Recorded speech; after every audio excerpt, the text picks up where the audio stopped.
So welcome to our webinar this evening, which is an update on anti-Semitism in America. I am Roz Topolsky with the Vernon Area Public Library, and I'm joined by my colleagues, Grace Hayek from Glencoe Public Library and Beth Keller from Highland Park Public Library. But this program is actually brought to you by 12 Chicago area libraries, and I'm going to include all of them because we really appreciate their support from all of these organizations. So our partner libraries tonight include Cook Memorial, Deerfield Public Library, ELA, Evanston, Glencoe, Highland Park, Indian Trails, Lincolnwood, Skokie, Wilmette, Winnetka-Northfield, and Vernon Area Public Library. So together, these 12 libraries have worked together to bring you this program about this important and unfortunately timely topic. Anti-Semitism has been called the world's oldest hatred, but with the recent increase in anti-Semitic acts and headlines, we felt that now was the right time to discuss this topic with our communities. We're using the webinar format for Zoom tonight. Please put your questions in the Q&A, and we will take your questions at the conclusion of the program, and we will do our best to get to as many of them as possible. At the end of the evening, you'll see a survey on your screen, and we hope that you'll take a minute to complete the survey because we would really appreciate your feedback on tonight's program. Now I'm going to turn things over to Grace, who can tell you a little bit about tonight's speakers. Right. Thanks, Roz. Tonight's speakers are Sarah van Loon of the American Jewish Council and moderator Jason Marck. Established in 1906, the AJC is a Jewish advocacy group that is, according to the New York Times, widely regarded as the dean of American Jewish organizations. It works to further civil liberties for Jews, and it works on behalf of social equality for all. Here's how the evening will unfold. We're going to there will be an opening conversation between Sarah and Jason.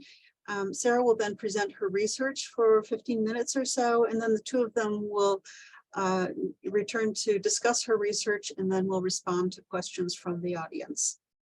Now I'm going to tell you a little bit about Jason. Jason is the senior producer of WBEZ's Curious City, which is a weekly podcast, radio, and digital feature that answers questions from listeners about Chicago area history and culture. He also hosts WBEZ's eclectic music program, Radio Z. And he will tell you more about Sarah. Sarah, Jason, it's very good to have you both here tonight. And Jason, I'll let you take it from here. Thank you. Thank you so much, Grace. All right, I want to start off with a little bit of a joke for a very serious topic, okay?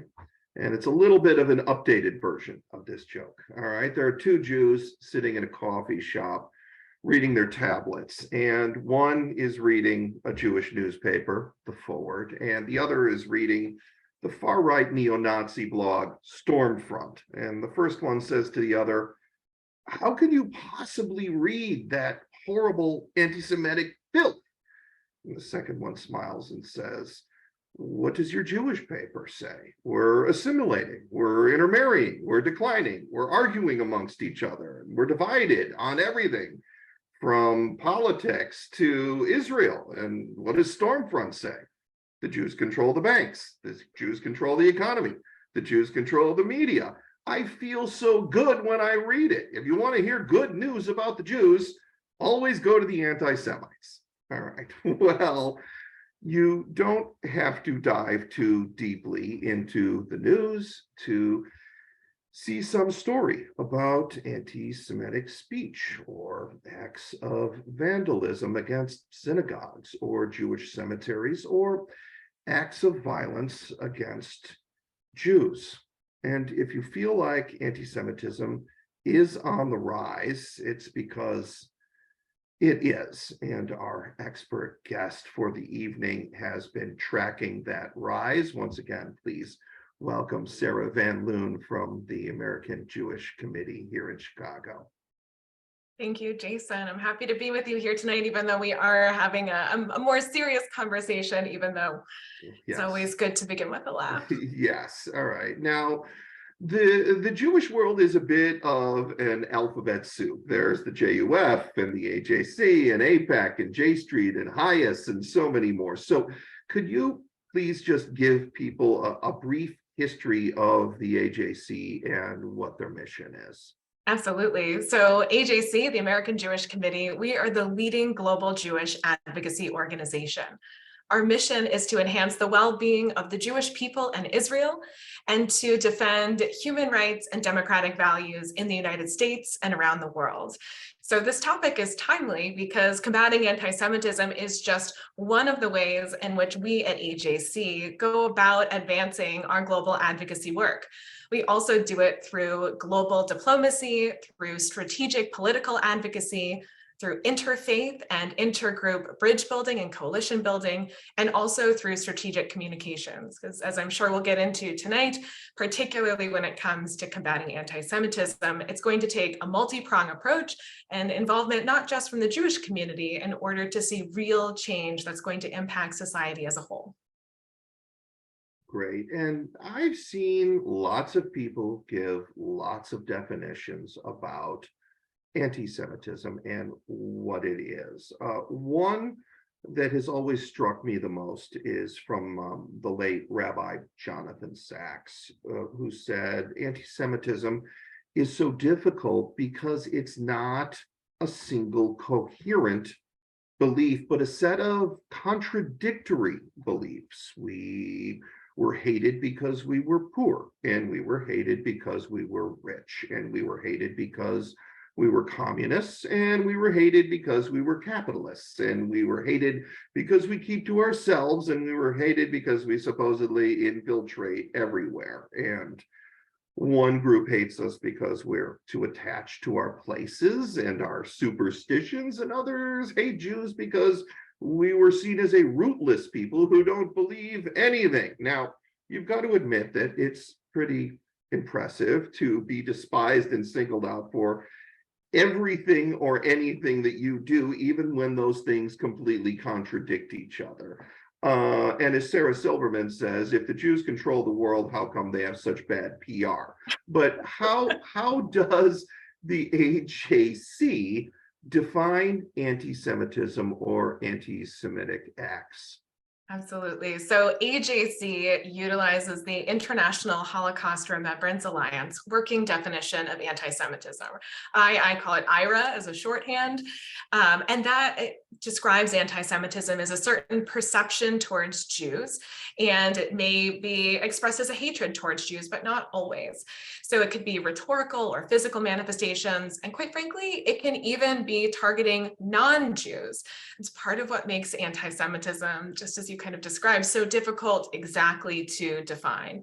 And this is where the International Holocaust Working Definition is helpful, because not only does it provide a much clearer framework of what it is, it also provides 11 contemporary working examples, which can be utilized by governments and law enforcement, by elected officials, by corporations, to really help define when is something anti-Semitic or have anti-Semitic intent, and what actions can we take from there. So kind of as a little bit of a background for it, you mentioned Rabbi Jonathan Sachs of blessed memory. I also like to use one from Deborah Lipstadt, who is the US envoy for anti-Semitism. And she says that while for other forms of hate, it looks like it's punching down at that group, for Jews, it can look like you're punching up. And I think that's a little bit of what makes anti-Semitism so difficult to pinpoint, or for non-Jews in particular to understand why it's so harmful, because it can say, well, I'm not saying anything negative about the Jews. You do control this, or you are really privileged with that. And it doesn't fully grasp the full understanding of the hatred that's the Jewish community is facing and the real dangers that come along with that. And it was mentioned at the beginning of the program that this is in many ways the world's oldest hatred. Some have also described it as the world's most dangerous hatred, because what starts with the Jews never ends with the Jews, as the saying says. What exactly does the author of that quote mean by that? Yeah, well, I mean, you can just look to the history of the Holocaust, right? It wasn't just 6 million Jews who were murdered in a horrific genocide. It also then went to others. You know, the Nazis started with their idea of a pure race, and then in addition to the Jews, it added on any other group. But I think here in the context, particularly for AJC's work, we see what happens when hate is left unchecked in a society, when hate is left to fester, particularly anti-Semitism, because we understand what it's like as a minority community in the United States, and we know the very real dangers, because particularly when it's, you know, rhetoric or something that's written online, people may think, oh, well, that's just a crazy person. You can just dismiss that. But we as the Jewish community, we understand firsthand how dangerous words are, because we've seen time and time again just how much that translates into physical violence and actions. Anti-Semitism in many ways is a conspiracy theory, you know, and even though there are lots of anti-Semitic conspiracy theories, and what makes it so dangerous for society as a whole is it creates, you know, it helps enhance others. And by that, I mean, oh, well, I can't trust them. And how do you know about this? And, you know, it breeds more distrust. And in a community, particularly in the Midwest, in the broader Chicago metro region where we're in now, having a more divisive and isolated community puts us in danger. And why do I say it in such stark terms? Because that is where extremists, and in the context of our conversation, anti-Semites, are able to really thrive. It pits communities against one another. It makes people think that resources are limited and folks, you know, have limited bandwidth to care about something, right? Like, oh, well, I can't focus on the Jews. Yeah, anti-Semitism is bad, but it's not as bad as what's happening with this community. And personally, I reject that type of thinking. I think we all as humans have the capacity to be good human beings, to care about the others, but also to understand that my standing up for, let's say, the Latino community here in the broader Chicagoland area doesn't take away from anybody else also talking up about anti-Semitism, or me being able to combat anti-Latino hate, just as I'm also combating anti-Semitism and anti-Semitic rhetoric. So I think there's a lot of different ways in which they can overlap these forms of hate, but coming together as a community, that's where we're starting to see change. That's where we see coalition building. That's where we're demystifying the other. And that's important because now we're not exactly strangers, we become neighbors. That's the kind of community that I want to live in. That's great. Thank you for that. Now, help me understand the AJC perspective on this. So what's going on in our culture right now, where we are, and let me say, just from my personal perspective, rightly so, where we are sensitive to our language and actions when it comes to people's color or immigration status or sexual identity or physical or mental capacities. You know, we live in a time now where we don't dress up our kids, or even as adults, you know, in certain costumes for Halloween because they're considered cultural appropriation. We don't have white people playing Asian characters in films anymore. And again, in my opinion, all of this is a good thing, but it does feel like sometimes when it comes to Jews,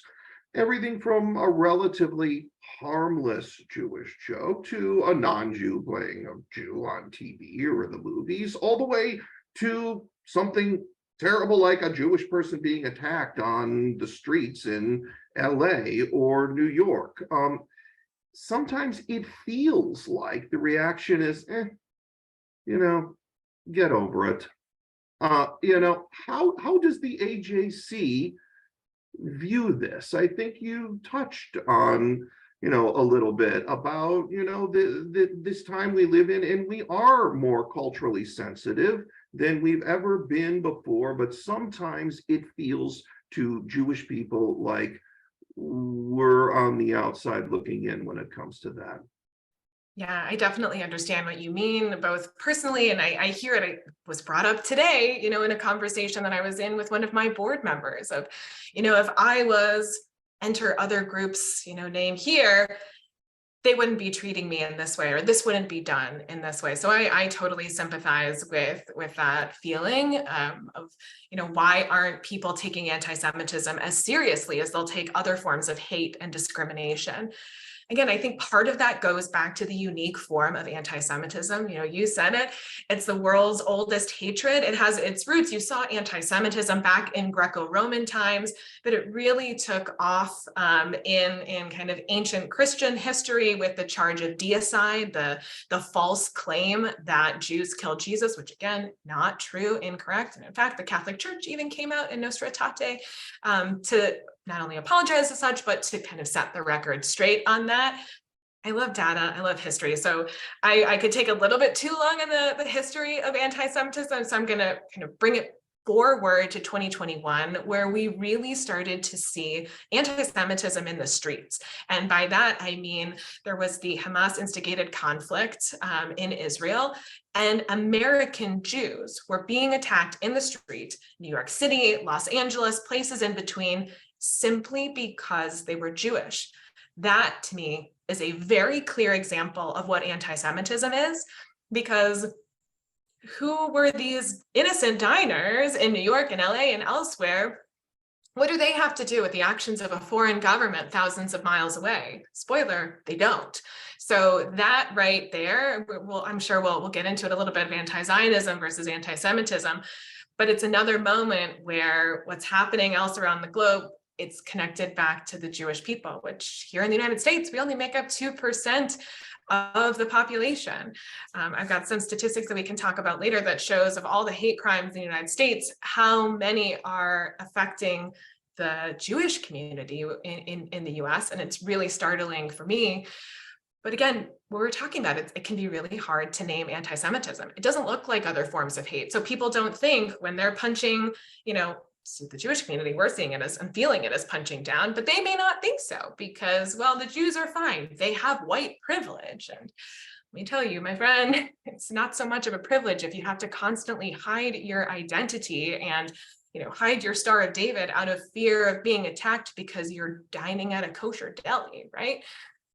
Also, I wouldn't call that privilege at all, that you have to hide parts of your identity just to fit in somewhere. So yeah, anti-Semitism, unfortunately, is on the rise. We see it in the far right. We definitely see it on the far left. And that's where we see it a little bit more in that identity politic, white privilege type sense. We also see the rise of anti-Semitism in religious extremists of all stripes and backgrounds, particularly in, nationalists, white nationalists. So there's a lot of different places that anti-Semitism is coming from. And because of course it would be, it is different coming from all of those sources. AJC's unique role in this fight is to be able to not only have an action plan to combat all forms of anti-Semitism, regardless of the source, but also to work with the non-Jewish community, to educate them on what anti-Semitism is and its many forms, but also what to do when they hear anti-Semitism, when they see anti-Semitism, to get folks to feel comfortable speaking out. It may seem so simple to say, hey, we don't say that anymore, or wow, that's actually really offensive. And I'm not sure if you know this, you're a really nice person, but that's actually a really harmful stereotype. And I'm sure you wouldn't have said that if you knew that. So I just, as your friend, I wanted you to know, right? Like it can be so simple to kind of diffuse moments like that. But I don't think, your everyday person is thinking about anti-Semitism perhaps as much as I do. So that's part of my job, is to get out there into the community. And tonight's conversation with so many of you who are taking your time to learn about it, this is a really critical step to raise awareness, to educate. All of that makes a difference when it comes to combating anti-Semitism.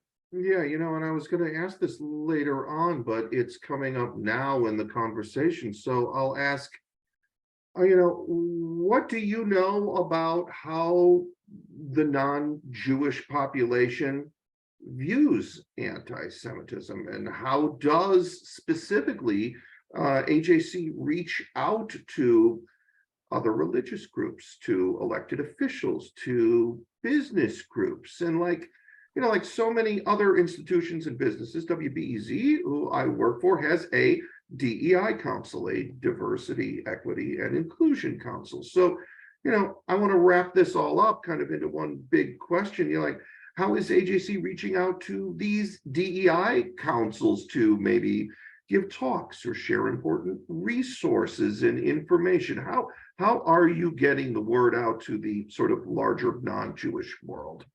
Absolutely. Well, we're doing it at all levels in lots of different forms. So tonight's conversation is one great example. Community awareness, putting it out to the public. I personally am super curious to know even just the background of the folks who are taking the time to be with us tonight. You know, if you're Jewish or not Jewish, because especially for the non-Jews out there, like a gold star, like you did it. You're learning about others, which is so important because again, when we learn and when we know more, we can do and be better.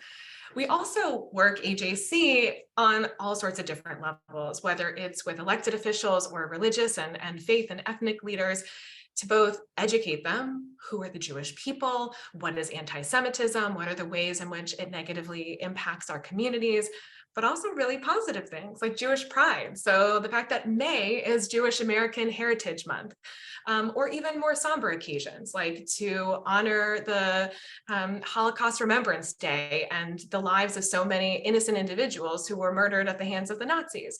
So there's lots of opportunity for education, but to get kind of more into your question of why are people interested? Personally, and maybe I'm a little naive, I do think that for most folks, like people are good, right? And I know that comes across as really simplistic, but I see it play out in our work. I see it play out in AJC's interfaith and intergroup dialogues. We just had an early Hanukkah party last week, AJC Chicago, and over 75 of our partners came out. So we had diplomats representing 20 different countries. We had interfaith and intergroup leaders, you know, from the Methodist, the Presbyterian Church, the Mormon Church. So it spreads the gamut, and I'm naming them because I'm not just bragging about relationships that we have with other faith groups. I'm naming them because they're our actual friends. We've developed real meaningful partnerships with them over time where we got to learn about their community too. We got to learn about what's important to them and what are some of the issues facing their communities. And in turn, we also shared about ours, so that unfortunately, when there are incidents of anti-Semitism that comes up, we have partners who actually reached out to check in on us and who spoke out about anti-Semitism, which quite frankly speaks volumes, no pun intended. But one huge way, and we can talk about many others, but one huge way to combat anti-Semitism is to call it out. It's to speak out, it's to condemn it, to say that it is not something that you support, and that you also stand with the Jewish community. These things are so critical in the fight against anti-Semitism because people who may not understand or may hear it from one source or some other type of misinformation will hear from someone else that they do know, oh, wait, oh, well, I know Jenny and she's calling this out, but I thought from this friend. And so it creates for dialogue, for understanding. That's what we want to get at. We don't want our communities separated and isolated. We want to come together. We want to learn about one another so that we can be a supportive community as a whole. That's where a healthy community thrives. Now, you mentioned calling it out. I want to ask just a couple of more questions here.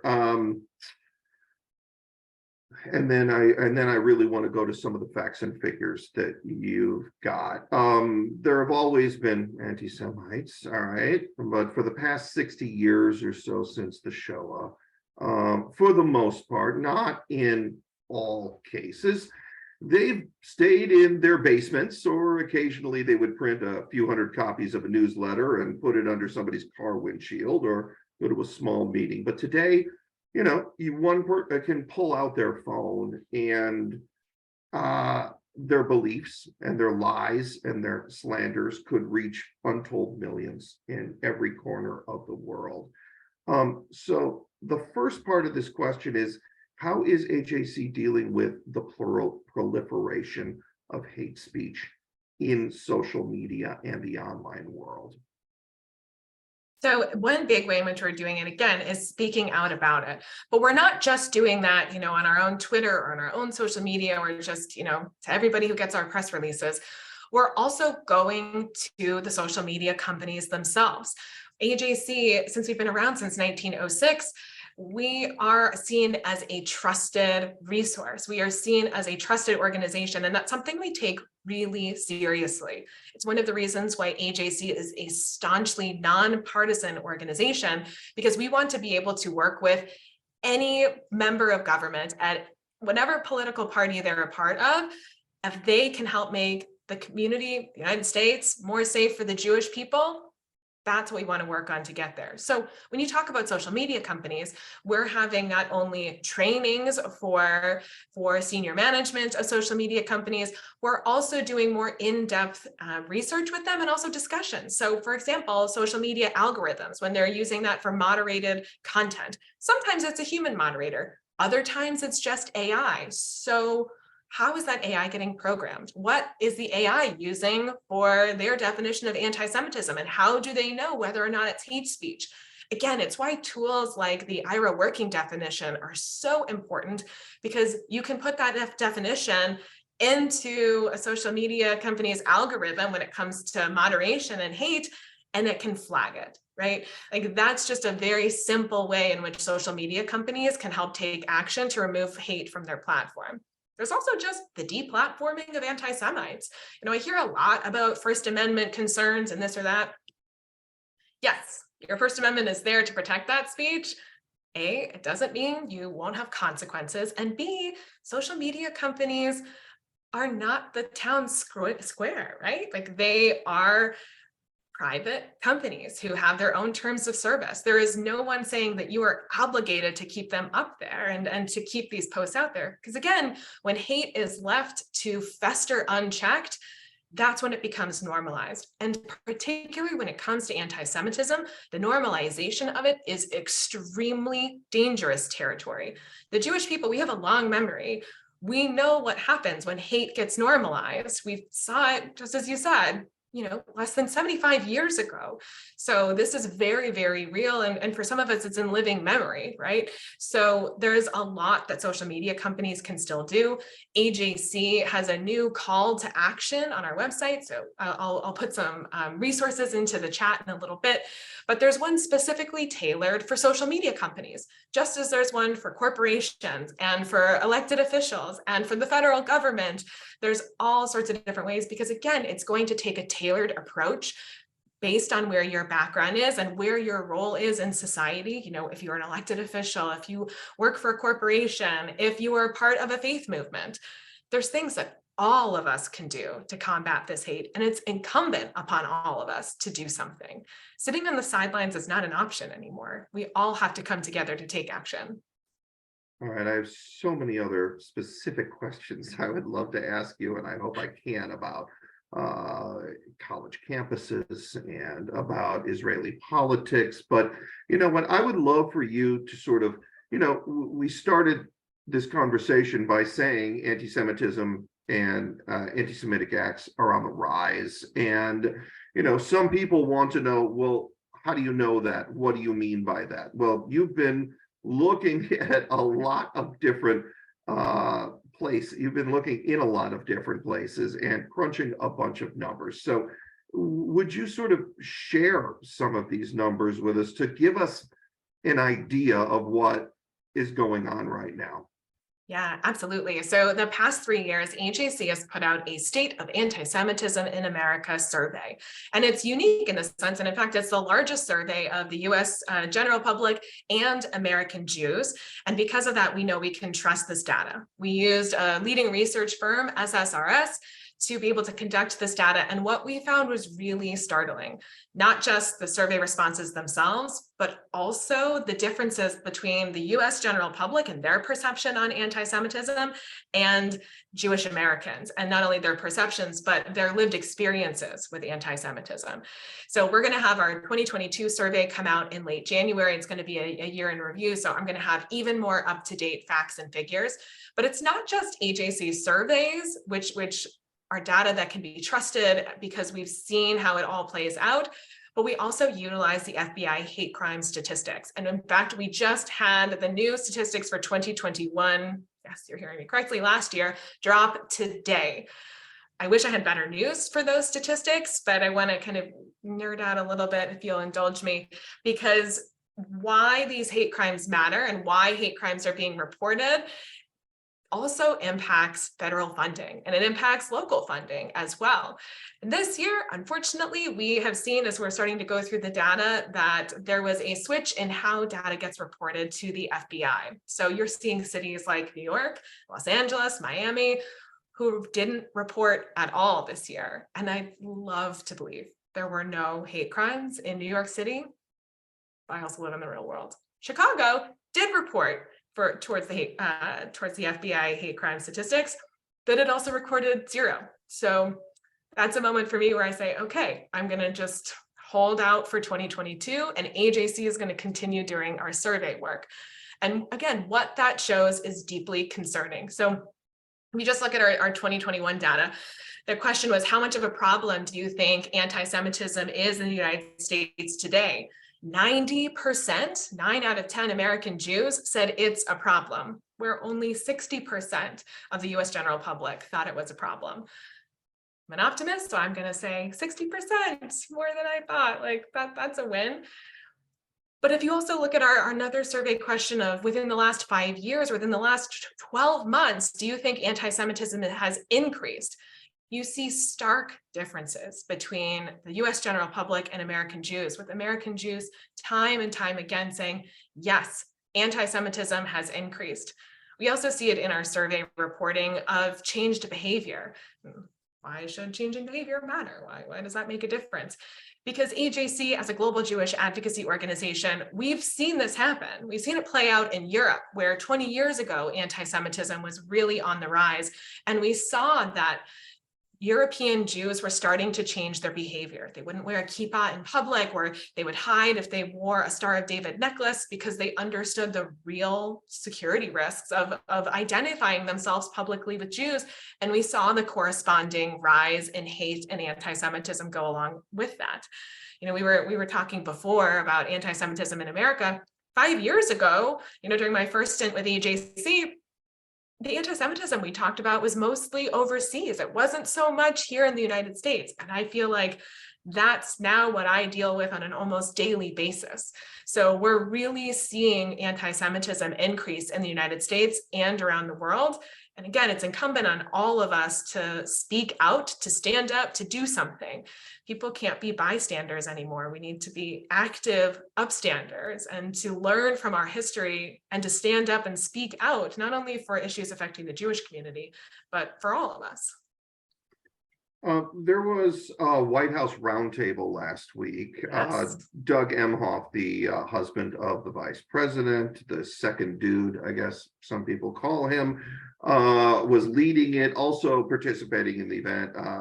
Deborah Lipstadt, who you mentioned earlier, who is the State Department anti-Semitism envoy, White House domestic policy advisor Susan Rice, dozens, roughly a dozen Jewish organizations. And, there already exists a number of governmental systems designed to fight anti-Semitism. There's a dedicated office for countering anti-Semitism overseas. There's a federal registry of anti-Semitic incidents run by the FBI. Of course, there are federal hate crime laws, which have been proven effective as a deterrent and in the world of punishment. But, what, according to the AJC, what more can government be doing?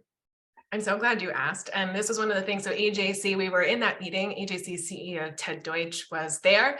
And he also really pressed upon the second gentleman to encourage the Biden administration to take concrete action. So like I mentioned, AJC has been dealing with anti-Semitism around the world. And so we know what works and what has not been as successful. One thing that does work is to have a coordinated national action plan for anti-Semitism. And literally minutes before this presentation began, I saw a press release that came out that the Biden administration has indeed created a task force to create a national anti-Semitism strategy. So yes to everything you said about the things that exist in place, but sometimes because governments can be a little bureaucratic, they don't exactly talk to one another. And so having a comprehensive action plan that also works in state, local, and federal government into all of the different federal agencies, that's where you're going to see the most robust response. That's where AJC has seen the greatest amount of success overseas. And we know it's something that can succeed in America as well. So I was thrilled to see the fast action from this current administration on ways in which, especially in this climate of rising anti-Semitism, they're working together in a bipartisan manner to help combat anti-Semitism.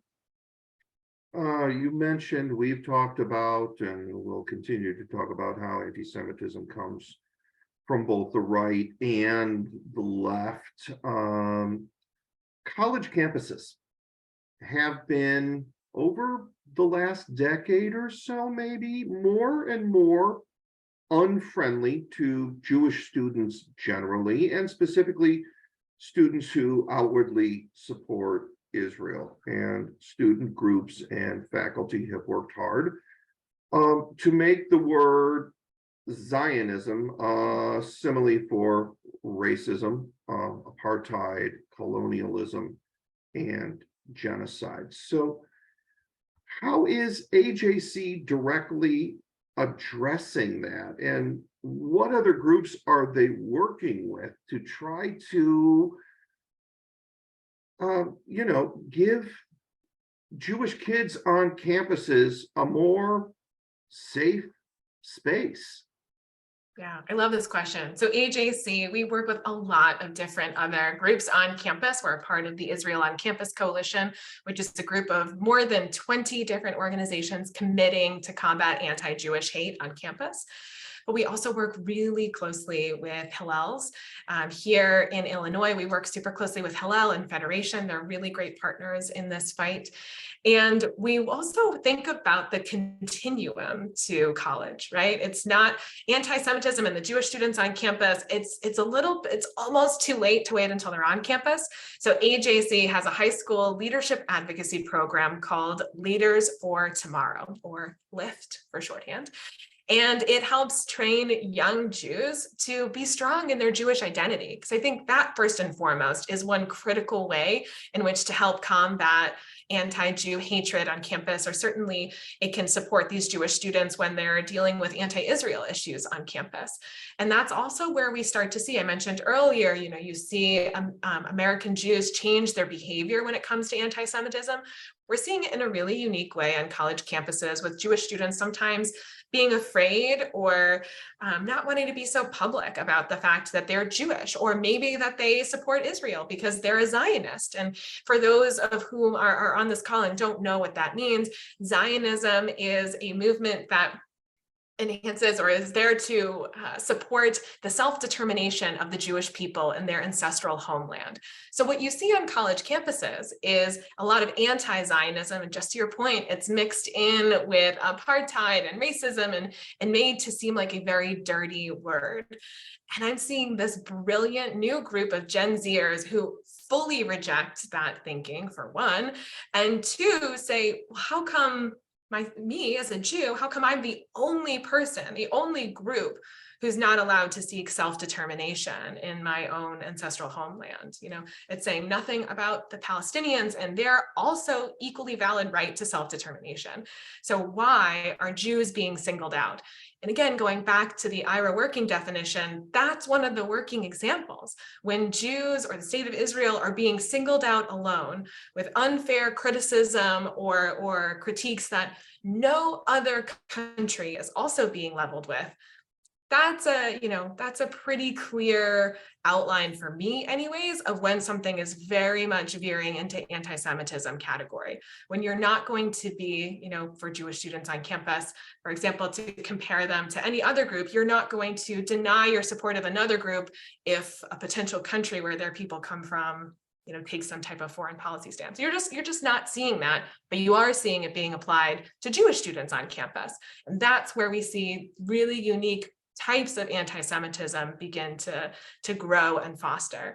And that's really dangerous, right? So that's not what we want for Jewish students on campus. It's not what we want for any student on campus, Jewish or not. Yeah, well, but many people will claim I'm not anti-Jewish, I'm not anti-Semitic, I'm anti-Zionist.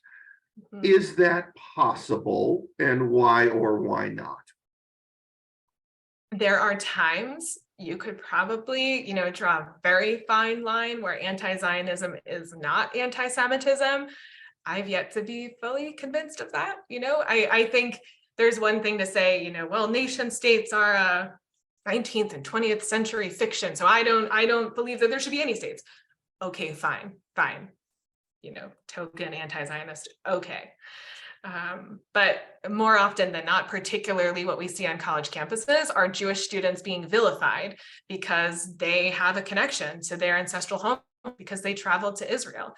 You're not seeing that with Jewish students who are studying abroad in China or who care, about other people. You're not saying to Iranian students right now, oh, well, we can't support you unless we hear you loudly denounce your government, right? Like, you're not seeing those things. So again, that for me is a very clear indicator of a lack of sincerity, A, in their argument, and B, that it's more likely than not some anti-Semitic motivation getting there. And a lot of people, particularly on the far left, so maybe not a lot, but people on the far left get really riled up when I kind of point that out. They don't like that, they disagree, they're entitled to disagree, but I've seen how it plays out, and it's not a good look for them.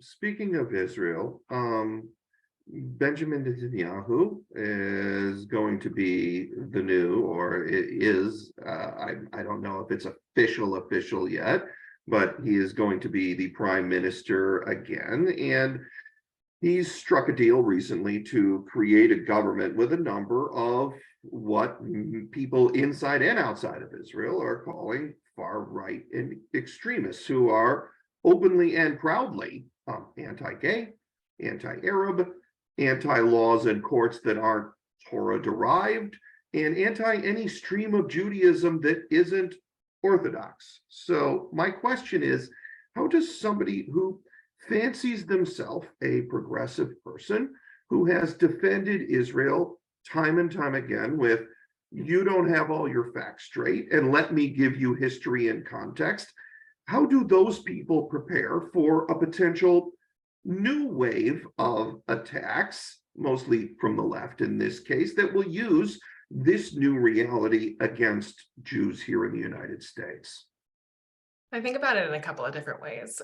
One, I bring it back to America.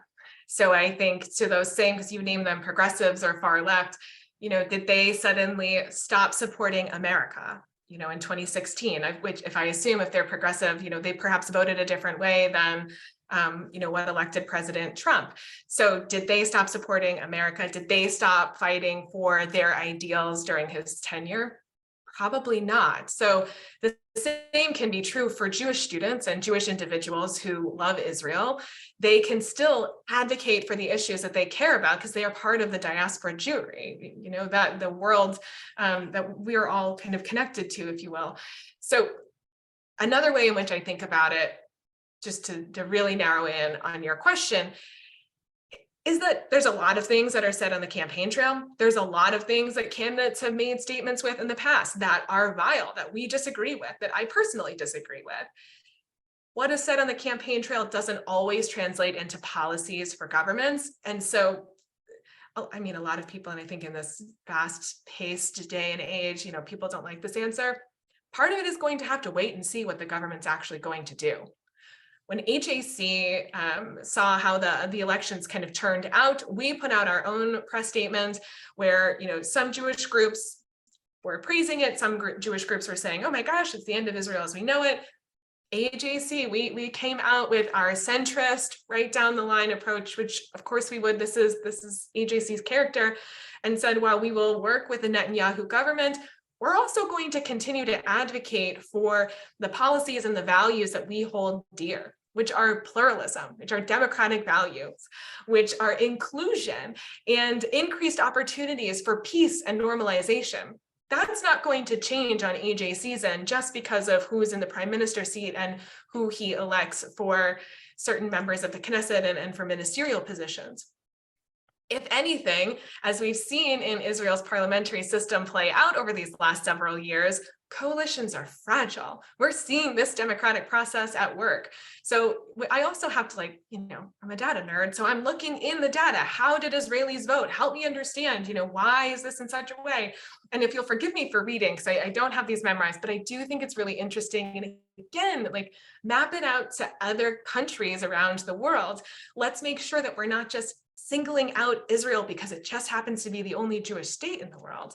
So I want to just, if you'll indulge me, out of the 40 parties that ran in the November 1 Israeli elections, only 10 crossed the threshold to be able to form a party in the Knesset. So again, it's a bit different than US politics.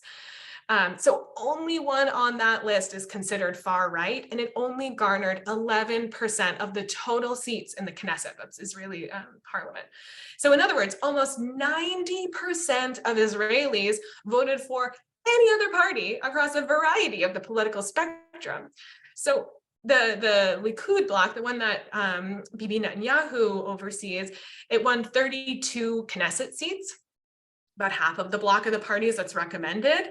And so I want to kind of put that into a little bit perspective. Let's look at Germany, for example, another democratic country. Their radical AfD political group, they also won 11% of the votes in Germany's elections last year.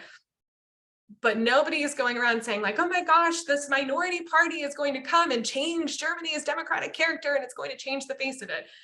So in moments like that where, yeah, I totally get why it's stressful for folks. And yes, I do think there's going to be moments where it may be uniquely more challenging for progressives than say for other folks on the political spectrum. But I do have the faith in Israel as a democracy and organized groups like AJC and others to help hold that government accountable and be a government for all of its people in Israel, not just, the unique few who think and believe a certain way. We've already seen that come out with Bibi, who said, no, I'm not going to ban the gay pride parade. So, there's a lot of talk right now. I'm really interested in seeing how anything gets translated into action. That's what we have to judge things on, not what we may fear what's going to happen in the future. All right, I've got one more question for you, and then I'm going to turn it over to questions from the audience, because I've asked a couple of questions about anti-Semitism from the left. And so I wanted to be fair and ask about some anti-Semitism from the right. And I know a lot of Jews who are very pro Donald Trump, and they tell me that no president has been better for the Jews than Donald Trump. Or they say, how can he be an anti-Semite? His daughter converted and his grandchildren are Jews. But yet, the man does seem to regularly find himself in the company of neo-Nazis, all right, or close to it. And one of the greatest anti-Semitic tropes of all is the dual loyalty trope, which means that Jews, at the end of the day, when it's all said and done, we are more loyal to Israel than we are to the United States or whatever country we happen to be living at the time. And one of the keys to the MAGA movement is grievances, as in someone is taking away our way of life and they must be stopped. And whenever we've heard that throughout history, the they, is often the Jews. So my question is, what has the AJC done to push back on some of Mr. Trump's either statements or the company that he keeps, or indirectly, how have you reached out to Jewish Republicans to express your feelings about some of his statements and et cetera? So I think one thing to answer your last question first is, Jewish Republicans have a happy home in AJC, just as Jewish Democrats and Jewish independents, because we are a centrist, nonpartisan organization. We're about principles, not politics. And so we're able to speak out regardless of who is in charge, regardless of who is sitting in the White House. We are going to speak truth to power full stop. So, a lot of people had a hard time, for example, with the Abraham Accords and the fact that that was signed under President Trump's tenure. The Abraham Accords and normalization between Israel and countries around the Middle East have been something that AJC has worked on for over 25 years. So the fact that they were able to get it across the finish line is something we celebrated and continue to do so. Just because of how someone may think or feel about other things that Donald Trump has said or done doesn't negate the fact of some things that were positively done under his tenure. And so if you take us now into more recent things, like I said, we'll speak truth to power. We called out former President Trump about his recent meeting that he had in Mar-a-Lago with Kanye West and Nick Fuentes. Like, don't be inviting rabid anti-Semites to your home or to be meeting with them. Like, that sends a very specific kind of message. I can't speak to his intentions, but I did see reporting after the fact that former President Trump did think that that was going to blow over and didn't think it would make such a big deal. We are making a big deal. Anti-Semites should not be normalized in any capacity. They shouldn't have their platforms expanded or being given any sense of legitimacy. So yeah, we are still calling on former President Trump to apologize for that, to denounce his guests' comments and behaviors, because that's not what we should see in any kind of elected leader, former or one who perhaps wants to become a leader again. So AJC is going to continue to forcefully speak out regardless of who it may be. And just as when AJC speaks out on issues that happen on the left, I can tell you, personally that some far left Jews or Jews who hold, far left kind of feelings or political beliefs, yeah, they too don't always love it. I mean, I think that's one of the challenges and what I'm talking about when I say we have to call out anti-Semitism wherever its source may be. It's super convenient and easy to call out somebody who is on a different political side as you may personally hold and say like, oh, well, you need to have your side condemn anti-Semitism.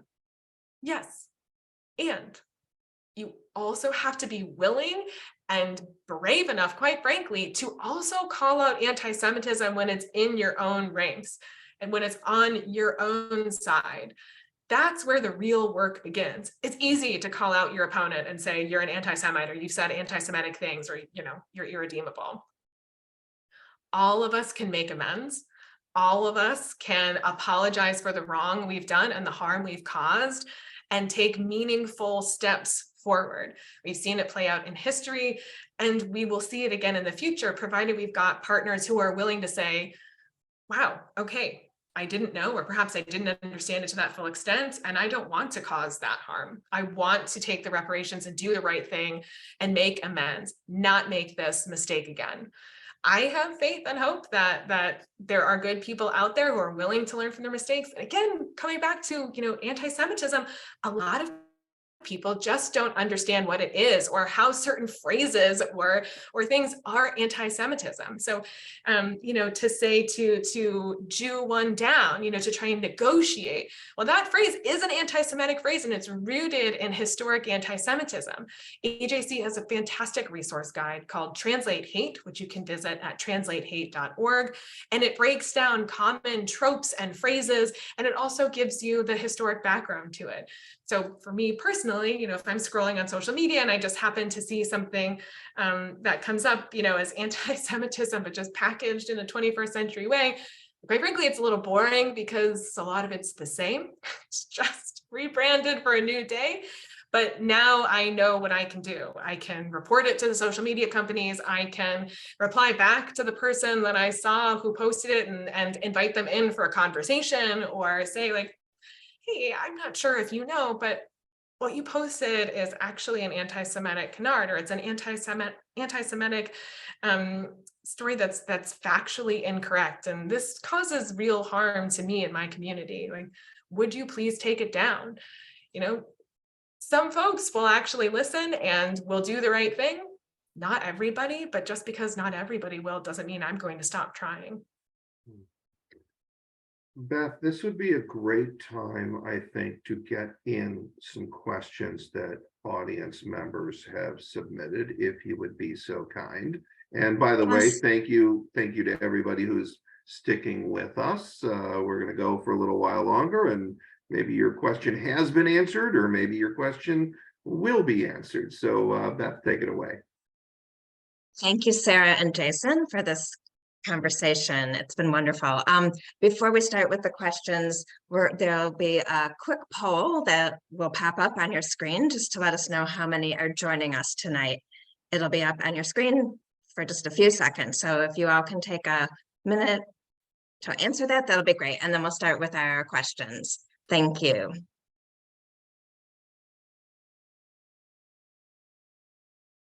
So we had one comment that from someone who is joining us this evening, and he said, I am Asian and here to learn your culture and history. When you mentioned Jewish people had been attacked on the street, I'm curious how the attacker can tell that you are Jewish. It's not easy to identify, correct?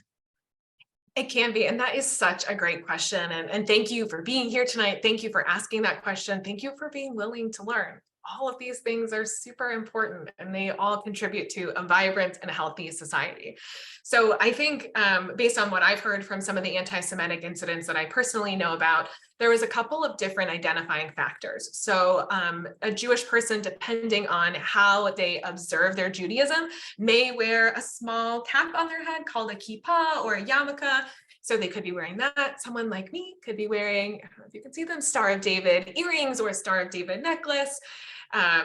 There's sects of Judaism like the Haredim or an ultra-Orthodox who have very specific dress. And within the world of Orthodoxy, there's all sorts of different ways in which that dress can look. But to perhaps an outsider, it may all look the same, a specific hat, and you're, modestly dressed, or you're wearing X, Y, and Z. That particularly in New York City is, so Orthodox individuals are typically at the brunt of physical acts of anti-Semitic violence because they're a bit more identifiable in a stereotypical sense. Like someone like me with red hair, you may not think that I look Jewish. Fun fact about Judaism is we come in all sorts of different colors and sizes and backgrounds. The Jewish people live around the world. You can get Black Jews from Ethiopia, Persian Jews from Iran. Here in the United States, there are so many different Jewish individuals who have all sorts of different practices, religiously and non. So that also makes combating anti-Semitism a little bit more challenging because it's so much easier to have one type of person who fits in one type of box and, there, problem solved. But the Jewish people are a really diverse people. And yet we only make up 0.2% of the global population. So we are such a minority in this world, even if we may have select members of our community who have reached levels of prominence and more celebrity, if you will. But there's no one way in which a Jewish person looks. There's no one way in which a Jewish person acts. Some people will hear Hebrew on the street, and that will be enough to set them off. But the Jewish people have been using Hebrew for millennia, and it's a language that, was revived with the state of Israel being created as well. So again, I'm not going to stop being a loud and proud Jew just because there's a risk of an anti-Semite getting upset about it. I'm going to do what I can and be educated and prepared and know how I can take action. Thank you. This is a little bit on a similar note to what you just ended with. I have an 11, 13, and 16-year-old children and live in a predominantly non-Jewish community. How would you suggest I help my kids understand that they can be proud of their heritage, but may have to hide it?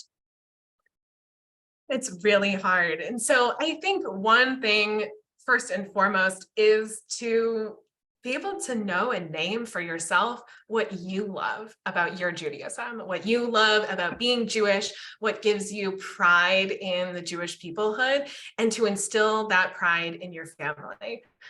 I think when they're going to be in places that aren't a lot of Jews, perhaps that's also helping to build out within their social circles a little bit more of a casual intro to Judaism or intro to how your family is Jewish. So maybe that looks like inviting your children's friends over to light Hanukkah candles with you all and to tell the story of Hanukkah and why it's so important, particularly in today's day and age, to shine a light about anti-Semitism and to increase that light every single day during the 8 days. You know, there's things that all of us can do. I also think when you're talking with children, of course, it needs to be age appropriate. We don't want them to be afraid of being Jewish or afraid of being able to be identified as Jewish. But it's also important to know that if they hear something or they're in a classroom or with their friends on the schoolyard and something makes them uncomfortable, that they can talk to you about it and not feel like, you know, I don't know, the world is going to end, which I'm sure is not the case, but you know, you want to ensure that your children can come and speak to you freely about it. And sometimes they may just want to talk about it and no action needs to be taken. You ultimately are the adult and will know when you need to involve, you know, school officials or what have you, should God forbid something happen. But, you know, there's lots of different ways to instill a vibrant Jewish pride and also help educate your non-Jewish neighbors about the vibrancy of the Jewish people and the Jewish faith. And that even though you may not believe the same things or share the same ethnic background, you still care about similar things. You may care about democracy and pluralism and democratic values and living in a society in a town that values pluralism. So there's, I think, lots of positive things to be able to celebrate with them while also helping to educate your kids that, you know, age appropriate, we do live in the real world. And there unfortunately are people out there who don't like the Jewish people. And so we need to have that situational awareness to know when places or areas may not be as safe as for them as children as perhaps other places. Thank you. One of our attendees has noted that Cook County Commissioner Scott Britton has launched the Cook County United Against Hate initiative after receiving anti-Semitic materials on his driveway in Glenview. We have a website. Please reach out and sign the pledge. The website is cookcountyunitedagainst-hate.com. Hate against one is hate against all. So, Sarah, I don't know if you're familiar with that. Thank you. I've heard about it, but I hadn't seen the website, so I just wrote it down. Thank you. Thank you, listener. Excited to we do can that. try to include the website in our email to attendees after tonight's event. Perfect. But that's great. And I love that the commissioner is helping to take action on this. And, you know, I read something actually in Wisconsin because an anti-Semitic hate group was putting, you know, littering what they thought were Jewish homes in specific Jewish neighborhoods with anti-Semitic flyers and propaganda. And the local police in that town were able to prosecute based off of littering. So I wasn't thinking that littering in some ways was going to save the day with that, but there you go. We've got laws on the books, and sometimes you've got really creative law enforcement who will be able to work within the confines of the law to help bring protection to Jewish communities and prosecution to those who seek to cause harm and fear. Thank you. This question is for you, Sarah. It says that you talk about AJC working with various groups. Can you tell us a little bit about what that work actually entails? Yeah, so here on the North Shore, we've worked with Hadassah North Shore to help get more towns and municipalities to adopt the International Holocaust Remembrance Alliance working definition of anti-Semitism. And that matters because it's a tool that governments can use as a form of education so that if issues come up or if anti-Semitism is rearing its ugly head in their town, they now have a tool to use to apply to their standards for how to address certain issues or how to recommend it to law enforcement. So we've worked with Hadassah, we've partnered with other groups like EDL on other issues, both locally here in Chicago, but also on a national level. There's lots of ways in which our Jewish organizations can partner together and play to our strengths while also working in a collective way to combat anti-Semitism and hate in all of its forms. And we're really proud of that. We have another question that says, can you cite some specific information regarding anti-Semitic behavior in Chicagoland and how a community can respond? Yeah, absolutely. So let me pull up, you'll again indulge my reading. So I want to make sure that I'm giving you actual statistics since you're seeking them too. So let's take a macro view of the United States. So in the 2020 FBI hate crime statistics, anti-Jewish bias incidents comprised of 8.7% of all US hate crimes in 2020.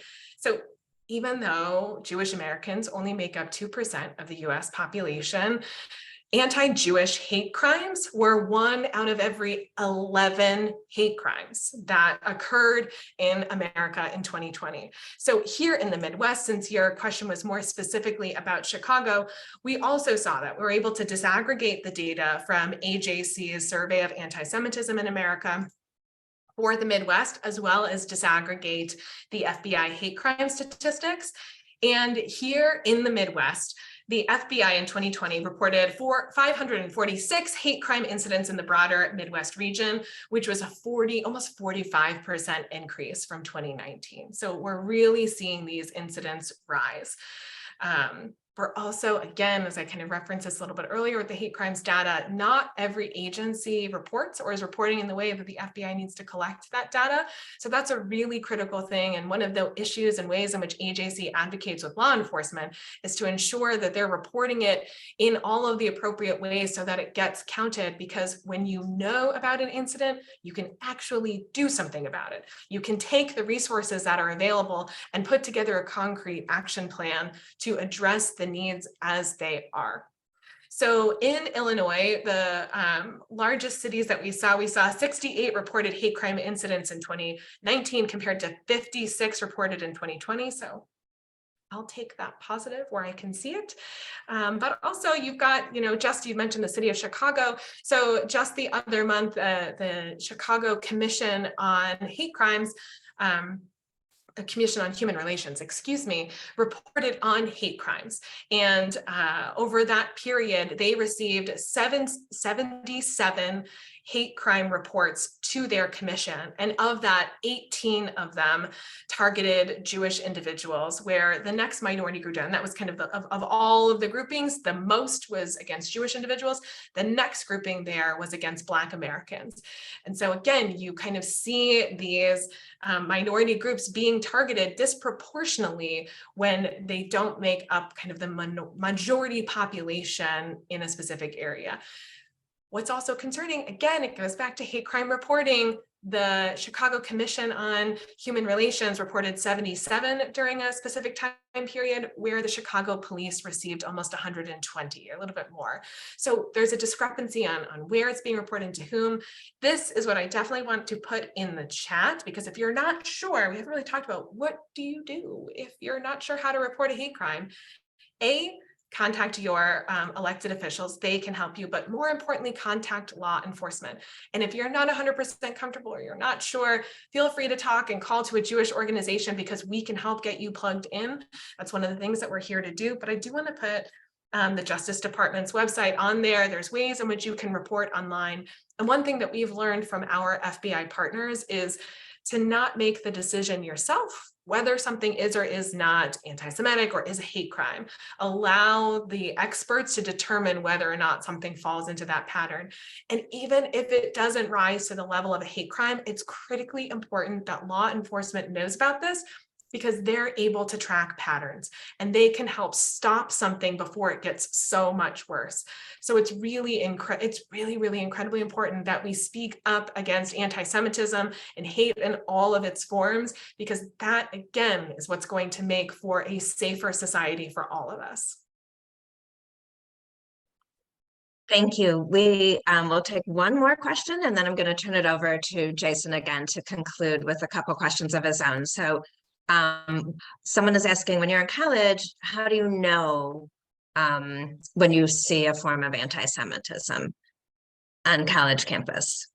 Yeah, so I think first it's understanding what anti-Semitism is. So you can go to AJC's website and learn more about it. You can go to translatehate.org and find out different forms. But the first thing is to be educated on it. The second one is to take a step back and say, if you're seeing a group protest something that is related to Israel or Zionism or the Jewish people, think to yourself, if I were to insert another group's name here, would this be acceptable? Would this be something that, people of goodwill would also be decrying or calling out or what have you? My gut says probably not. But that would be another indicator there where maybe you should learn more. I think for most people, when something happens, you kind of can feel it in your gut. Something doesn't feel quite right. So investigate that. Don't just brush that off and say, oh, maybe it was a weird social interaction. Learn more about anti-Semitism, about the ways in which it manifests. And for college students in particular, if you're not sure, reach out to Jewish groups on campus. Hillel is an incredible resource, not only to just be there for Jewish students, regardless of their religious background or non-religious background, but to support Jewish students to help answer some of these more difficult questions. Thank you. Jason, I'm going to turn it back over to you to ask our few final questions. That's great. Thank you so much, Beth. So, Sarah, I think you've touched on it a little bit in a number of questions, but just again, kind of as we're wrapping up, it's so overwhelming and the numbers are scary and the incidents are painful, but we get to the point where an individual says, well, what can I do? What can I do? I'm just one person sitting here, and if there's something happening over there in New York or in Chicago or down the street or wherever it is, what can I do? What do you tell those people? Well, I say it may not seem like a lot, but speaking out is a really important first step. And people may say, well, I don't have an audience. I don't have, people that follow me on Twitter or Instagram or Facebook, what have you. The way in which I started before I became regional director, I started talking about it with my non-Jewish friends. And let me tell you, friends, it was really uncomfortable at first because I don't really talk to my girlfriends normally about anti-Semitism. It's not on our list of topics. But I started talking about it because it affected me and it was really making me depressed and nervous and all of the feelings that come up when anti-Semitism is on the rise. And so I started naming for my non-Jewish friends in particular, it's been a really hard week because of all this anti-Semitism that I've been seeing on social media. And my non-Jewish friends are like, oh, well, maybe my algorithm is different than yours. Tell me more. And so I start there. I started with people in my circle. And then, as part of both my work, but also my community building work, it goes beyond there. So, if you're talking to a neighbor, maybe you raise it with them or at your local town council meeting, show up, be engaged in civic action, right? There's a lot of things that folks can do. I'm going to put a link in the chat because it breaks down AJC's call to action, lots of different ways in which, I'll put it into the chat and then it'll get shared. Lots of ways in which individuals can help take action. So for example, if you are an individual who works for a private company, perhaps talk to your HR department in their diversity, equity, and inclusion area, how they deal with issues related to anti-Jewish hate or anti-Semitism. Do they know what anti-Semitism is? And if not, might they be open to hosting a training, whether it's just for HR staff or something that's open to anybody in the company to learn more about what anti-Semitism is and the ways in which it manifests in corporate life, in regular life, everywhere in between. Another thing that just an individual can do is to contact their elected officials. Local, state, federal, all of those levels matter. Make your voice heard that you want to see the elected officials taking a stand against anti-Semitism, calling it out when it happens, but also to have an action plan for what happens if an anti-Semitic incident happens in their area. What are the steps that they, as our elected officials, can take? What are they going to do about it? What are they going to do before an incident happens to help educate the general public? speaking out about anti-Semitism. It may be so easy to underrate that action, but it's so valuable because if it's not called out, if it's not condemned, it's left to fester. And that's where the real trouble really starts to happen. We can't let it get to that point. We've seen it on the rise. We need to beat it back into the fringes where it was before and make sure it's never a part of any type of acceptable social discourse. All right, and finally, what are you hopeful about? What makes you hopeful? There's a lot of bad news that you've given us a lot of positivity, but it's been around some pretty bad news. All right, so what are you hopeful about? Yeah, so I mean, I'm a pretty positive, upbeat person. I think you kind of got a sense of that. But yeah, dealing with anti-Semitism all the time, every day is hard. It's exhausting. It can be a bit demoralizing. It can feel like, wow, what are we doing that makes a difference? And then I see things that make a difference, where people are speaking up, where they're standing out, where I'll have a partner email me and say, I just wanted to check in on you. I can tell it's been a really difficult week for the Jewish community. I'm here for you. How are you? And moments like that not only give me hope, but bolster me a little bit more. Where I have a lot of hope is in the next generation, in Gen Z. I am in awe of them and what I see them do online. And I don't particularly think of myself yet as an old person, but I feel really old when I see their stuff. But they are such loud and proud Jews, and they refuse to take flack for that. And they are willing to stand up and call out anti-Jewish hate, but also to really focus on Jewish pride and what makes being a Jew so wonderful, and what is so enriching about the Jewish people and being a part of this incredible community. So I'm so inspired and hopeful by the generations that are coming after me, by their Jewish pride. It inspires me to be even more out with my Jewish pride. And I kept my earrings a little bit small tonight, but we had our Hanukkah party and I was wearing like massive Star of David earrings. You don't need to literally wear your Judaism on your earrings on your shirt sleeve to have Jewish pride, but it's something that gives me, it's fun, and it's something that not just gives me hope, having the ability to be Jewish and to be able to live my Judaism freely and to have a out Jewish identity, if you will. But I also see that more people are paying attention. So yeah, social media has made it a lot easier for hate to spread and to reach even more people.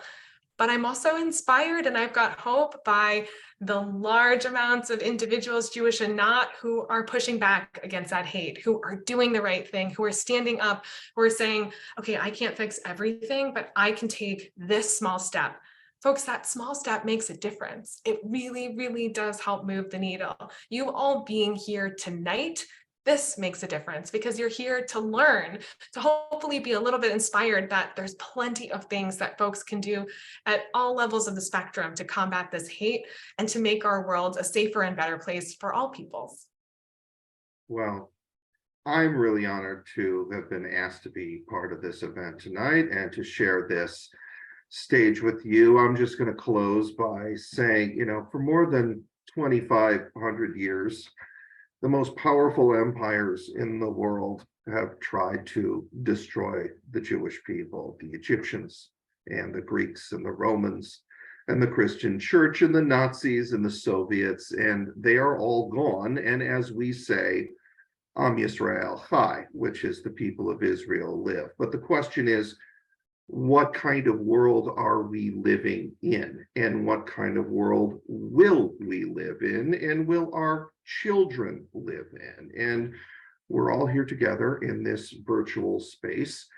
And we're brought together by your local library. And a library is about sharing ideas. And at this very moment, libraries around the country are under threat from a very small but very vocal minority who want to effectively close down libraries, which means closing off ideas. And I'll say that We must guard ourselves in our communities and our institutions from an anti-idea movement, because it's a very small step from anti-ideas and anti-learning about others to anti-empathy and anti-Semitism. So with that, I would again love to thank you, Sarah and AJC Chicago. Thank Thanks, you of all. course, to Roz from the Vernon Area Public Library, and Grace from Glencoe, and Beth from Highland Park, and all the libraries who joined in together to make this event happen tonight. And thank you to everybody who tuned in so much. Thank you very much. Thank you so much. Thank you, Sarah. Thank you, Jason. Thank you to everyone for joining us. Have a good night. Good night. Thank you.